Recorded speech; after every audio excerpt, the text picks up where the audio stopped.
I now call on Senator Eamonn Coughlan. Senator, you have 8 minutes. Good Minister, you're very welcome to the House and for bringing this bill forward. I was somewhat overwhelmed by the response I received from family, from friends, from people throughout Ireland and people from far afield when I told my personal story as the parent of a gay son on a recent radio interview and also to the media and on a presentation I made down the country recently. A lot of people said, fair play to you, Eamonn. But this wasn't about me. This really wasn't about my son. This was about civil rights. I heard people telling me stories about their son or daughter when they came out and how those parents dealt with situations that they were faced with. And the first and most important thing they did was to embrace them with their love and their care for their son or daughter and gave them all the support necessary going forward. I heard people coming up to me and saying, Ireland needs a wake-up call. Ireland must move on. This is not Ireland of the 1800s and the 1900s, where our traditions and values were a lot different back then as they are now. This is a dynamic young Ireland with a young generation who think an awful lot different than the parents and their grandparents. Their attitudes towards the lesbian gay community are completely different and are wholly accepted in this modern Ireland. I also heard a couple of sad stories, one in particular, how the parents of a young girl who came out, who disowned her because she was a lesbian. Why? Because she was a lesbian? Where was their love for their daughter, who's now been adopted by the godmother? This referendum, Minister, is all about equality. It's all about civil rights. It's all about granting equal rights to all citizens of Ireland to marry who they love, regardless of their sexual orientation. And isn't it great to think that Ireland will be the first country in the whole world to hold a popular vote on marriage equalities? Other countries and states in the United States have passed legislation in this regard, but this is going to go to the people of Ireland to decide.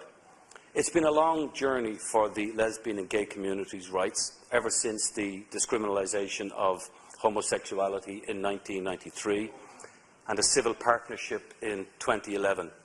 But now this, the referendum.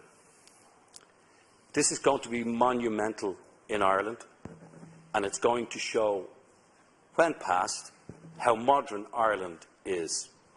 What is marriage? I began to question that myself, Minister, only in the last number of weeks.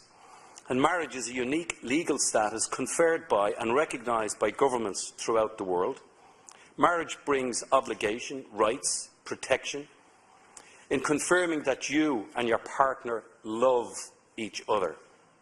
Marriage is the ultimate expression of love and commitment. No other word has that power, and no other word can provide that protection. In Ireland, the family based on marriage is protected by the Constitution from attack and must be guarded with special care.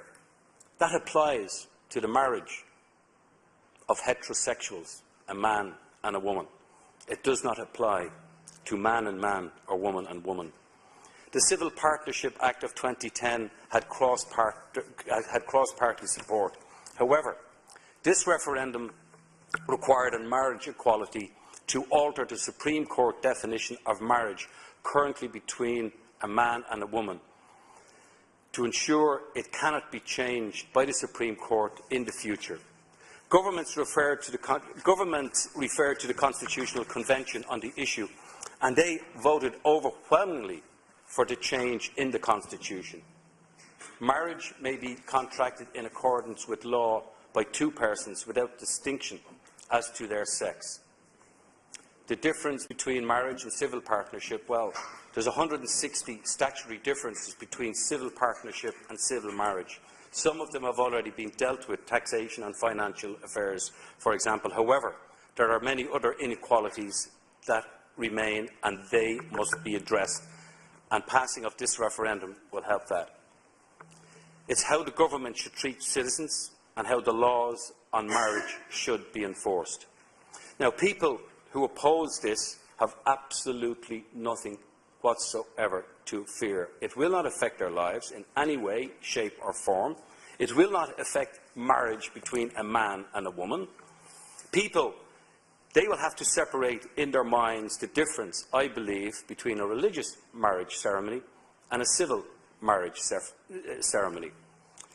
This referendum, this is not about the people who may want to vote no, but it's about their friends, their family, their neighbours, people in their community. It's about giving them their civil rights.